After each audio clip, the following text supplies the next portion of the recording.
참 좋으신 하나님의 평강과 은총이 우리 동산교회 여러분과 함께 하시기를 바랍니다. 이번 한 주 여러분의 삶은 어떠셨습니까? 혹시 최근에 여러분의 마음이 뭔가 힘든 일이 있었다면은 그것은 어떤 문제이셨나요? 혹시 나와 누군가의 관계에서 오는 그런 마음의 갈등 때문은 아니셨을까요? 사회생활을 하는 성인들을 대상으로 무엇이 나를 가장 힘들게 하는가, 그리고 무엇 때문에 가장 스트레스를 받는가라고 설문조사를 해보면 거의 대부분 1위로 인간관계 문제가 뽑힌다고 합니다. 과도한 업무량이나 낮은 연봉 때문에 힘들다는 답변보다 인간관계 때문에 힘들다는 목소리가 더 많았습니다.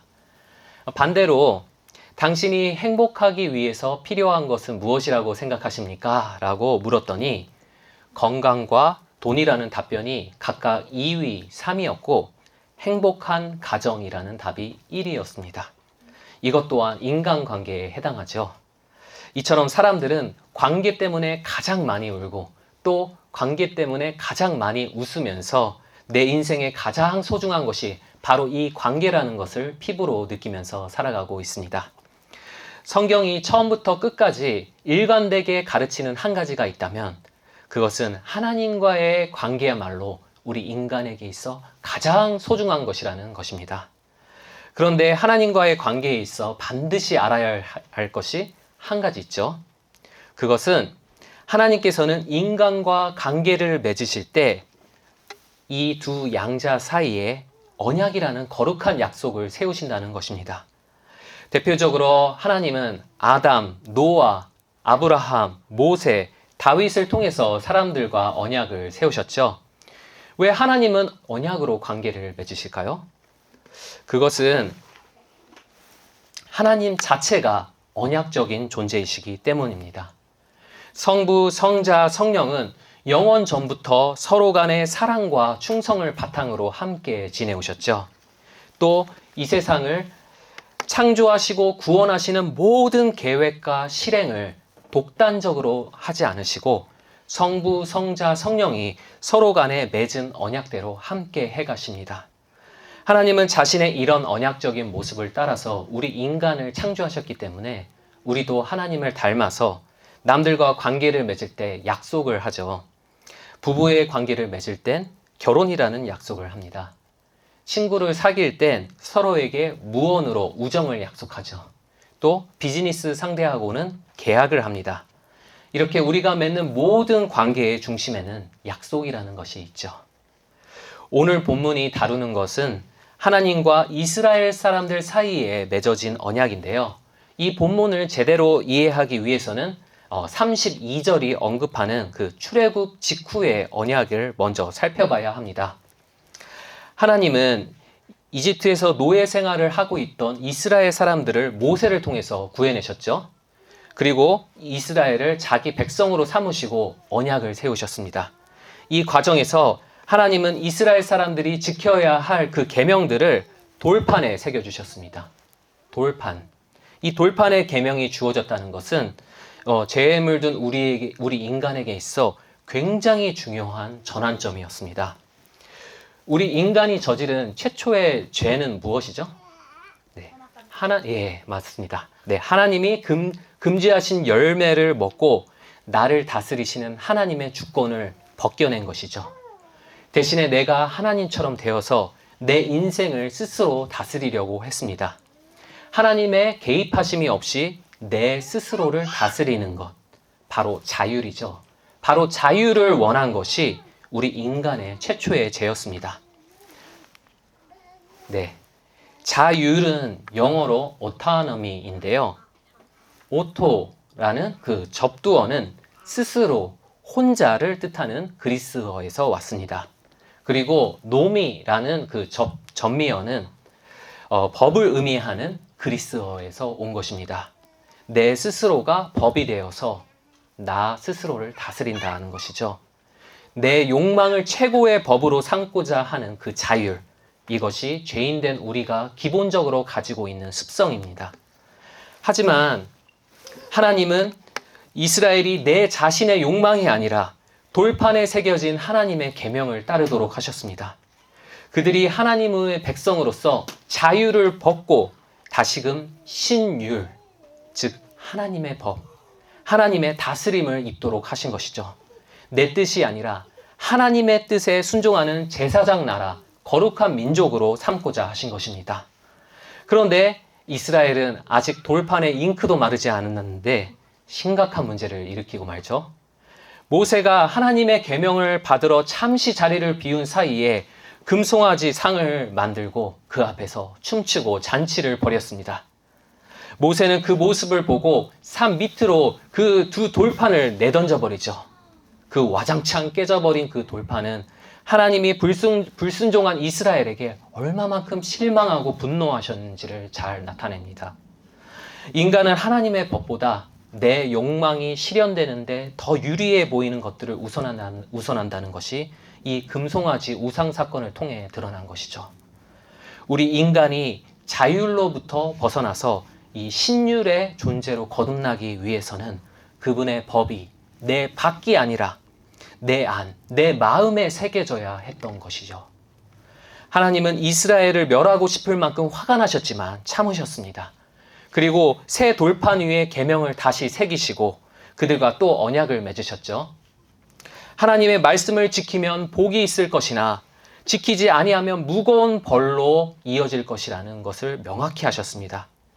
하지만 이스라엘의 역사를 보면은 하나님 홀로 언약에 신실하시죠. 이스라엘은 결코 우상 섬기는 일을 이 역사 내내 멈추지 않았습니다. 또 사람들을 불공정하게 재판하고 가난하고 소외된 자를 억압하고 착취했죠.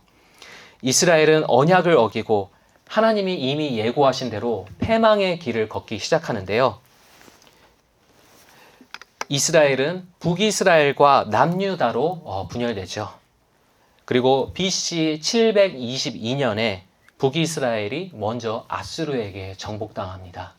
그리고 140년 후 BC 586년에 남유다도 바벨론에게 정복당하고 말죠. 오늘 이 예레미야서 본문을 읽었던 당시의 유대인들은 내 나라, 내 고향을 잃고 바벨론의 포로로 살고 있었습니다. 더 이상 자기네들한테는 희망이 없다는 그런 깊은 좌절감에 빠져 있었겠죠. 예레미야서 29장을 보면은 하나님이 그들에게 한 가지 희망적인 소식을 전하시는데요. 70년의 포로 생활이 다 지나고 나면 그들을 다시 고향 땅으로 되돌려 보내시겠다는 것이었습니다. 먼 옛날 그들의 조상들이 이집트의 노예 신분을 벗어나서 출애굽했던 것처럼 그들도 70년 후에는 그러한 새로운 출애굽을 경험할 것이라는 것이었죠.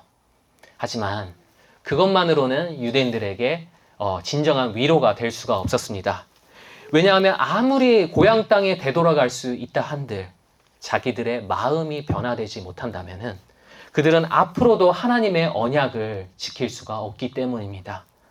마음이야말로 가장 중요한 문제인 것이죠. 도대체 마음이란 뭘까요? 요즘 사람들은 마음이라는 말을 주로 감정을 가리킬 때 쓰죠. 또 뭔가 결정을 내리고 그 결정 내린 대로 행하려는 그 의지를 가리킬 때는 정신이라는 말을 많이 씁니다. 하지만 마음을 뜻하는 히브리어 레브라는 말은 감정보다는 지성과 의지에 더 그 중점을 둔 말입니다. 내가 어떤 방향으로 살아갈지에 대해 수많은 생각이 일어나는 곳, 그리고 그 옳은 방향대로 살려는 그 의지가 생겨나는 곳, 바로 그 내적 기관이 마음이죠. 하나님의 법이 내 마음에 내재화되지 않으면 내 의지는 결코 하나님의 뜻을 따를 수가 없습니다. 그러면 유대인들은 또 하나님의 언약을 어길 것이고 지금과 같은 비극이 반드시 다시 일어날 것이 너무나 뻔했죠. 지금 우리도 하나님이 내 마음을 만져주시지 않으면 절대 하나님을 따를 수가 없죠. 하나님의 법이 내재화되지 않을 때 우리 인간은 언약의 하나님을 이해하는 데 있어서 두 가지 잘못된 양극단으로 빠지기 쉬운데요. 그 첫 번째 극단은 하나님의 율법과 정의에 너무 치중한 나머지 하나님의 사랑과 자비는 등한시하는 것입니다. 저의 그 한 동료 목사님에게서 들은 실화인데요. 그 목사님이 고등학생 때의 일이었습니다. 주일 예배가 모두 끝난 후에 목사님은 교회 친구와 그 맛있는 아이스크림을 사가지고 와서 고등부실에서 그것을 먹으면서 친구와 함께 교제하고 있었는데요. 목사님과 함께 그 아이스크림을 먹던 그 친구는 그 교회 담임 목사님의 아들이었습니다. 그 아버지 목사님은 굉장히 그 보수적인 분이셨는데 때마침 지나가다가 아들이 아이스크림 먹는 모습을 보셨습니다. 그 모습을 본 목사님은 어디 신성한 주일날에 아이스크림을 교회에서 먹냐고 극대노하시더니 아들의 뺨을 온 힘을 다해서 후려치셨습니다. 얼마나 세게 때리셨든지 쫙 영화 장면처럼 쫙 소리가 나면서 그리고 고개가 획 돌아가고 입에 물고 있던 그 아이스크림이 멀리 날아가 버렸다고 합니다. 그래서 그 목사님은 바로 옆에서 그 장면을 지켜보고 너무 무서워서 자기도 모르게 그 먹고 있던 아이스크림을 허리 뒤로 감췄다고 하는데요. 그 아버지 목사님이 가지고 있는 하나님의 이미지는 사랑과 자비보다는 율법을 중시하는 분이셨던 것이죠.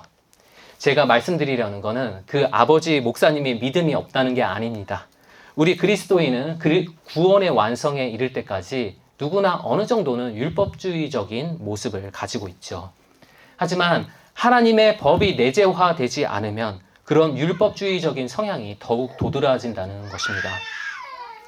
율법주의자들은 하나님의 언약이 지키면 복을 받고 안 지키면 벌을 받는 그 조건부의 형태라는 것에 주목합니다.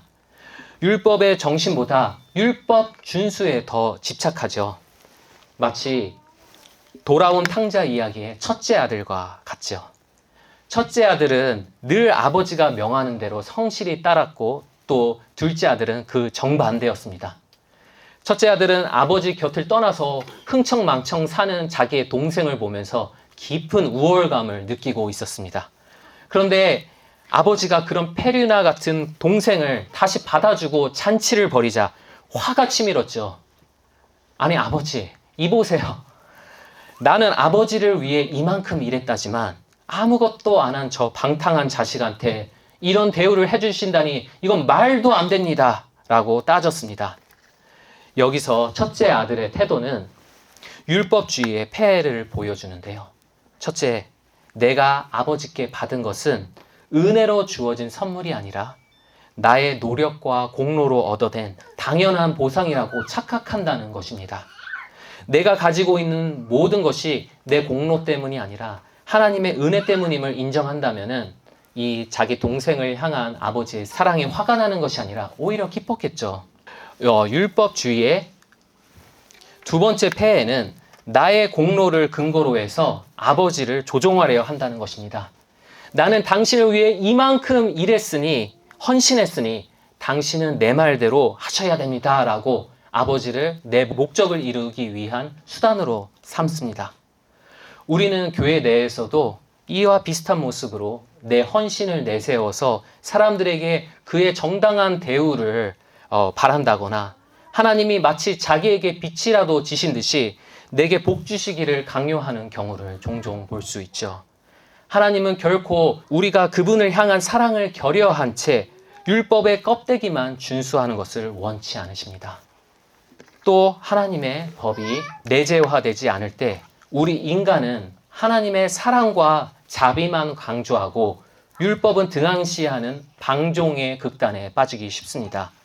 돌아온 탕자 이야기의 둘째 아들이 이러한 경우죠. 당시 이스라엘의 문화에서는 유산 분배는 반드시 아버지가 돌아가신 후에 해야 하는 일이었습니다. 하지만 둘째 아들은 부자지간에 반드시 지켜야 할 그 틀을 깨버리고 아직 살아있는 아버지에게 미리 유산을 요구하죠. 그리고 그 재산을 유흥으로 전부 탕진해버립니다. 아버지의 말씀을 비롯해서 내 욕망을 가두려는 모든 틀을 거부하죠. 그렇게 나를 향한 아버지의 사랑을 악용하고 그 한계를 시험합니다. 교회에 다니는 사람들 중에서도 나는 이미 구원받았다면서 방탕한 삶을 사는 사람들을 종종 볼 수 있죠. 그런데 만약 의도적으로 계속 죄짓는 걸 반복한다면 그 사람은 결코 참된 믿음을 가지고 있다 할 수 없는 것입니다. 하나님이 방종하는 자에게 아무런 율법의 처벌 없이 자비만 베푸시는 분이라면 잘못되어가는 그 자녀에게 잘한다, 잘한다라고 응원하는 그릇된 부모이실 것입니다. 하나님의 사랑은 결코 정의와 따로 분리되지 않습니다. 정의는 오히려 하나님의 사랑을 표현한 것이죠. 하나님은 우리에게 율법을 주시고 올바른 일을 하도록 요구하셔서 우리가 그분께 더 가까이 있을 수 있도록 붙잡아 주시는 것입니다. 그러므로 율법 없이 사랑과 자비만 추구하는 것도 하나님의 언약을 제대로 지키는 것이 아니죠. 팀 켈러 목사님은 언약을 이렇게 정의하셨는데요. 다 함께 읽어보시겠습니다. 하나님의 언약은 율법과 사랑의 완벽한 조화입니다. 네, 율법과 사랑의 완벽한 조화. 율법과 사랑 중에 어느 쪽도 희생시키지 않고 오히려 서로를 더 완벽하게 하는 것이 바로 하나님의 언약인 것입니다. 이것이 어떻게 가능할까요? 여러분, 오늘 본문 31절을 보면 새 언약이라는 말이 나오는데요. 바로 그 새 언약 때문입니다. 새 언약은 율법의 내용이 새로워졌다라기보다 그 율법이 새겨지는 장소가 새로워진 것입니다. 33절과 34절을 함께 읽겠습니다. 그러나 그 시절이 지난 뒤에 내가 이스라엘 가문과 언약을 세울 것이니 나는 나의 율법을 그들의 가슴 속에 넣어주며 그들의 마음판에 새겨 기록하여 나는 그들의 하나님이 되고 그들은 나의 백성이 될 것이다. 나 주의 말이다. 그때에는 이웃이나 동포끼리 서로 너는 주님을 알아라 하지 않을 것이니 이것은 작은 사람으로부터 큰 사람에게 이르기까지 그들이 모두 나를 알 것이기 때문이다. 내가 그들의 허물을 용서하고 그들의 죄를 다시는 기억하지 않겠다. 나 주의 말이다. 여기서 하나님이 율법을 새겨주시는 새 장소는 어디죠? 네, 돌판이 아니라 사람의 가슴속, 마음판입니다. 아까 말씀드렸듯이 히브리어에서 마음은 사람의 의지가 결정되는 자리입니다. 인간의 마음은 죄에 물들어서 더 이상 내 의지가 하나님을 따를 수가 없었죠. 하지만 하나님은 그들의 허물을 용서하시고 그들의 죄를 다시는 기억하지 않겠다고 하셨습니다. 그들을 죄의 힘으로부터 해방시키시겠다는 것이죠. 그리고 그분의 법을 내 밖이 아니라 내 의지의 자리 안에 내재화시켜 주셔서 하나님의 뜻과 내 뜻이 일치할 수 있도록 그분의 마음을 닮아가게 하신다는 것입니다. 즉 하나님은 사람에게 율법을 주실 뿐만 아니라 그 율법의 뜻대로 살 수 있는 힘 또한 함께 주신다는 것이죠. 그리하여 하나님의 언약 안에서 그분의 율법과 사랑은 어느 쪽도 희생당하지 않고 완벽한 조화를 이루는 것입니다. 이 하나님의 언약이 가진 의미를 감동적인 이야기로 잘 표현한 작품이 있는데요. 여러분 모두가 잘 아시는 레미제라블이라는 소설입니다. 주인공 장발장은 빵 한 조각을 훔쳤다는 이유로 19년이나 수감 생활을 했었죠. 그는 너무나 억울해하면서 마치 그 돌아온 탕자의 둘째 아들처럼 세상에 존재하는 그 모든 법적인 틀을 불신했습니다.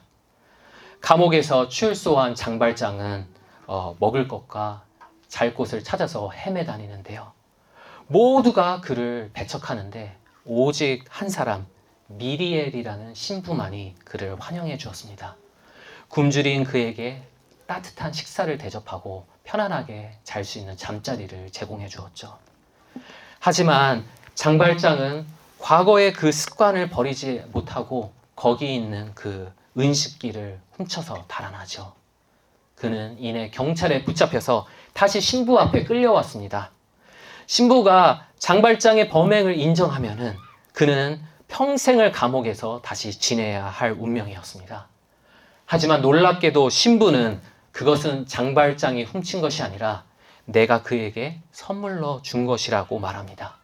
그리고 오히려 다른 은식기들까지 내어주면서 신부는 이렇게 말하죠. 하나님께서 이 은으로 너의 영혼을 사셨으니 너는 악에서 벗어나 이제 선함 속에서 살아가거라 라고 말합니다. 장발장은 신부를 통해서 하나님의 무조건적인 용서와 자비를 깨달았습니다. 그의 마음에 하나님의 법이 새겨지는 그 순간이었죠. 그는 비로소 죄를 극복하며 새 삶을 살기 시작합니다. 이름을 새롭게 바꾸고 성실히 일해서 성공한 사업가이자 동시에 존경받는 시장이 되죠. 그리고 마음에 새겨진 그 하나님의 법을 따라서 가난하고 소외된 자들을 극진하게 돌보는 선한 삶을 살게 되었습니다. 그런데 장발장의 이런 변화를 절대 인정하지 못하는 인물이 한 사람 등장하는데요. 자베르라는 경찰관이었습니다. 그는 마치 돌아온 탕자의 첫째 아들과 같아서 사랑과 자비보다는 법과 정의를 최고의 가치로 여겼습니다. 한 번 죄를 범한 사람은 영원히 전과자다라고 생각하면서 사람은 결코 변할 수 없다. 사람은 결코 변하지 않아. 라고 굳게 믿고 있었죠. 자베르는 그 감옥에 있던 그 장발장의 모습을 기억하고 있었기 때문에 장발장이 아무리 이름을 바꾸고 시장이 되었어도 그의 정체를 결국 알아차려 버립니다. 그리고 자베르는 장발장의 그 선한 삶을 자기의 두 눈으로 직접 보고도 믿을 수가 없죠. 그리고 다시 그를 감옥에 쳐넣으려고 계속 추적했습니다. 그러던 어느 날 그 파리에서 반란이 일어나는데요. 자베르는 그 반란군을 진압하려다가 오히려 붙잡혀서 처형당해 죽을 위기에 처합니다. 하지만 장발장은 그런 자베르를 거기서 끄집어내서 사람이 아무도 없는 곳에 데려갑니다. 그리고 자기를 집요하게 해하려 했던 그 자베르를 용서하고 풀어주죠. 범죄자였던 그 장발장에게서 자비를 얻자 자베르는 그동안 확고하게 지켜왔던 그 법에 대한 신념이 한순간에 와르르 무너지는 걸 느꼈습니다. 그는 한 번 범죄자는 영원한 범죄자이며 그들에게 자비란 필요 없다고 굳게 믿고 있었습니다. 하지만 자기가 그토록 경멸했던 그 범죄자 장발장은 이전에 있던 죄의 습성을 극복하고 법의 본질에 가장 가까운 그런 진정한 의로운 자가 되어 있었죠. 자베르는 하나님의 용서를 입은 장발장의 그 마음 속에서 지엄한 법이 사랑과 자비를 만나서 완벽한 조화를 이루고 있다는 것을 부정할 수가 없었습니다. 결국 자베르는 장발장을 추적하는 걸 포기하고 자괴감에 스스로 목숨을 끊어버리죠. 레미제라블은 하나님의 용서와 은혜야말로 사람을 변화시키는 진정한 힘이라는 것을 강력한 그런 메시지를 던집니다. 이와 마찬가지로 예수님도 제자들과 그 마지막 만찬을 나누시면서 사람을 거듭나게 하는 그 용서의 힘을 가르치셨습니다. 예수님은 제자들에게 우리를 위해 찢겨질 그 몸을 나타내는 빵을 건네시죠. 그리고 십자가에서 흘리실 그분의 피를 나타내는 잔을 건네시면서 이렇게 말씀하십니다. 이 잔은 너희를 위하여 흘리는 내 피로 세우는 새 언약이다. 새 언약. 이 새 언약이라는 말은 구약 성경 전체를 통틀어서 딱 한 번만 나오는데요. 바로 이 예레미야서 본문입니다. 예수님은 하나님께서 예레미야를 통해 예언하신 그 새 언약이라는 말을 그대로 인용하시면서 그분의 보혈로 그 예언을 성취하실 것을 가르치신 것이죠.